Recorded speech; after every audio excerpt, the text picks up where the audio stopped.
Mateus capítulo 26. Quando acabou de dizer essas coisas, Jesus disse aos seus discípulos: Como vocês sabem, estamos a 2 dias da Páscoa, e o Filho do Homem será entregue para ser crucificado. Naquela ocasião, os chefes dos sacerdotes e os líderes religiosos do povo se reuniram no palácio do sumo sacerdote, cujo nome era Caifás, e juntos planejaram prender Jesus à traição e matá-lo. Mas diziam: não durante a festa, para que não haja tumulto entre o povo. Estando Jesus em Betânia, na casa de Simão o leproso, aproximou-se dele uma mulher com um frasco de alabastro, contendo um perfume muito caro. Ela o derramou sobre a cabeça de Jesus, quando ele se encontrava reclinado à mesa. Os discípulos, ao verem isso, ficaram indignados e perguntaram: por que este desperdício? Este perfume poderia ser vendido por alto preço e o dinheiro dado aos pobres. Percebendo isso, Jesus lhe disse: por que vocês estão perturbando essa mulher? Ela praticou uma boa ação para comigo, pois os pobres vocês sempre terão consigo, mas a mim vocês nem sempre terão. Quando derramou este perfume sobre o meu corpo, ela o fez a fim de me preparar para o sepultamento. Eu lhes asseguro que em qualquer lugar do mundo inteiro onde este evangelho for anunciado, também o que ela fez será contado em sua memória. Então, um dos 12, chamado Judas Iscariotes, dirigiu-se aos chefes dos sacerdotes e lhes perguntou: o que me darão se eu o entregar a vocês? Eles fixaram o preço: 30 moedas de prata. Deste momento em diante, Judas passou a procurar uma oportunidade para entregá-lo. No primeiro dia da festa dos pães sem fermento, os discípulos dirigiram-se a Jesus e lhe perguntaram: onde queres que preparemos a refeição da Páscoa? Ele respondeu dizendo: que entrassem na cidade, procurassem um certo homem e lhes dissessem: o mestre diz, o meu tempo está próximo, vou celebrar a Páscoa com meus discípulos em sua casa. Os discípulos fizeram como Jesus os havia instruído e prepararam a Páscoa. Ao anoitecer, Jesus estava reclinado à mesa com os 12 e, enquanto estavam comendo, ele disse: digo-lhes que certamente um de vocês me trairá. Eles ficaram muito tristes e começaram a dizer-lhe, um após outro: com certeza não sou eu, Senhor. Afirmou Jesus: aquele que comer comigo do mesmo prato há de me trair. O Filho do Homem vai, como está escrito a seu respeito, mas ai daquele que trai o Filho do Homem. Melhor lhe seria não haver nascido. Então Judas, que haveria de traí-lo, disse: com certeza não sou eu, mestre. Jesus afirmou: sim, é você. Enquanto comiam, Jesus tomou o pão, deu graças, partiu e o deu aos seus discípulos, dizendo: tomem e comam, isto é o meu corpo. Em seguida, tomou o cálice, deu graças e o ofereceu aos discípulos, dizendo: bebam dele todos vocês. Isto é o meu sangue da aliança, que é derramado em favor de muitos para perdão de pecados. Eu lhes digo que, de agora em diante, não beberei deste fruto da videira, até aquele dia em que beberei o vinho novo com vocês no reino de meu Pai. Depois de terem cantado um hino, saíram para o Monte das Oliveiras. Então Jesus lhes disse: ainda esta noite todos vocês me abandonarão, pois está escrito: ferirei o pastor, e as ovelhas do rebanho serão dispersas. Mas, depois de ressuscitar, irei adiante de vocês para a Galileia. Pedro respondeu: ainda que todos te abandonem, eu nunca te abandonarei.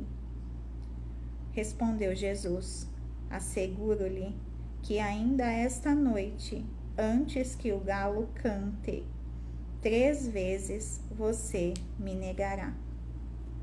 Mas Pedro declarou: mesmo que seja preciso que eu morra contigo, nunca te negarei.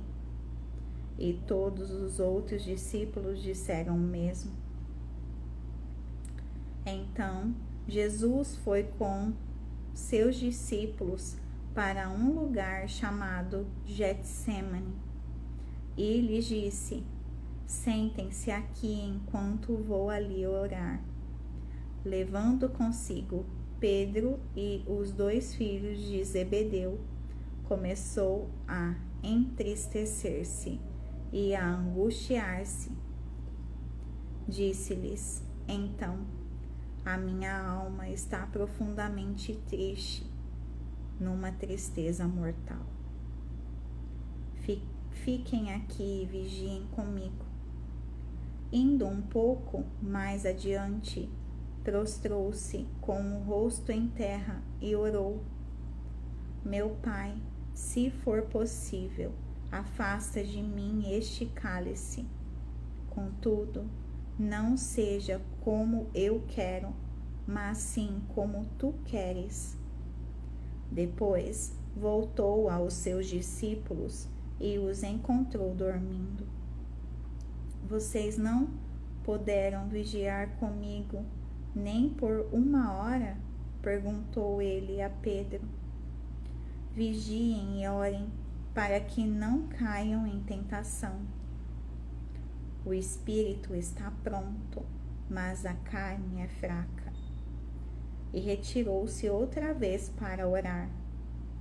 Meu Pai, se não for possível afastar de mim este cálice, sem que eu o beba, faça-se a tua vontade. Quando voltou de novo, os encontrou dormindo, porque seus olhos estavam pesados. Então os deixou novamente e orou pela 3ª vez, dizendo as mesmas palavras.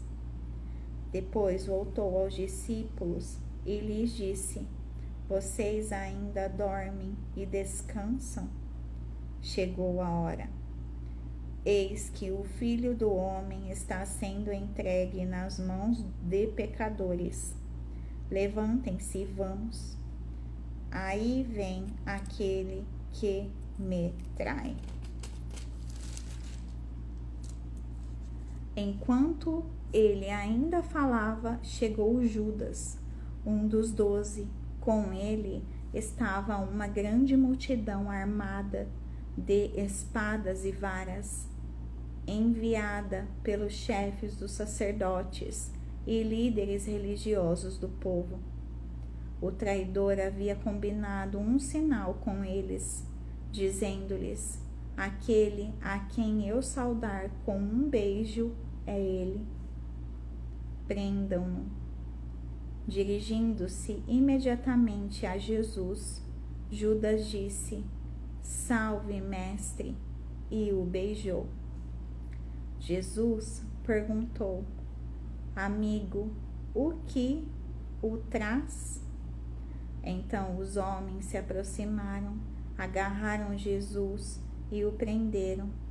Um dos que estavam com Jesus, estendendo a mão, puxou a espada e feriu o servo do sumo sacerdote, decepando-lhe a orelha. Disse-lhe Jesus: Guarda a espada, pois todos os que empunham a espada, pela espada morrerão. Você acha que eu não posso pedir a meu Pai e ele não colocaria imediatamente à minha disposição mais de 12 legiões de anjos? Como então se cumpririam as Escrituras que dizem que as coisas deveriam acontecer desta forma? Naquela hora, Jesus disse à multidão: Estou eu chefiando alguma rebelião para que vocês venham prender-me com espadas e varas? Todos os dias eu estive ensinando no templo e vocês não me prenderam.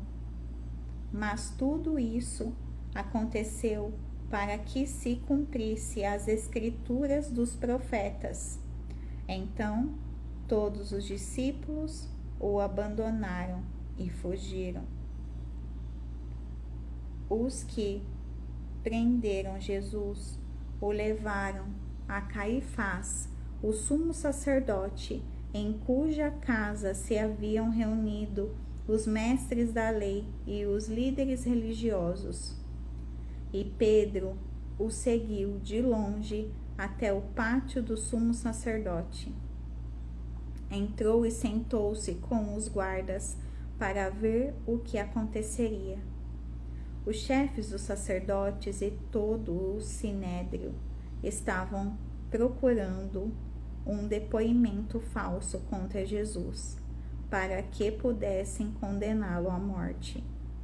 Mas nada encontraram, embora se apresentassem muitas falsas testemunhas. Finalmente, se apresentaram duas que declararam: Este homem disse: Sou capaz de destruir o santuário de Deus e reconstruí-lo em 3 dias. Então o sumo sacerdote levantou-se e disse a Jesus: Você não vai responder à acusação que estes lhe fazem?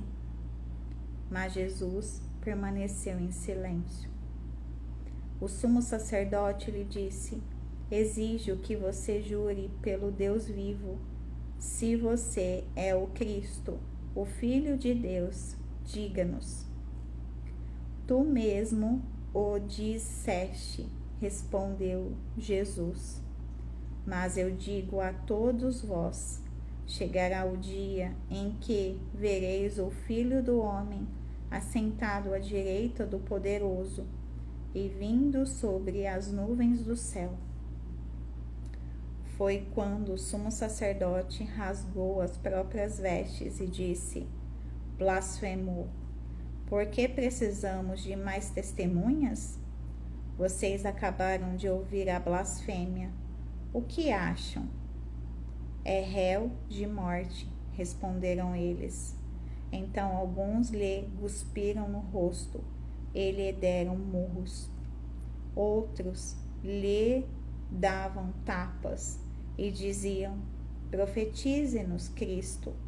Quem foi que lhe bateu?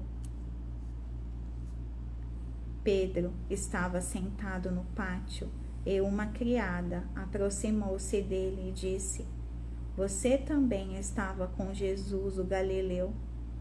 Mas ele o negou. diante de todos, dizendo: não sei do que você está falando. Depois saiu em direção à porta, onde outra criada o viu e disse aos que estavam ali: este homem estava com Jesus o Nazareno. E ele, jurando, o negou outra vez: não conheço este homem. Pouco tempo depois, os que estavam por ali chegaram a Pedro e disseram: certamente você é um deles. O seu modo de falar o denuncia. Aí ele começou a lançar maldições e a jurar: não conheço este homem. Imediatamente um galo cantou. Então Pedro se lembrou da palavra que Jesus tinha dito: antes que o galo cante, você me negará 3 vezes. E saindo dali, chorou amargamente.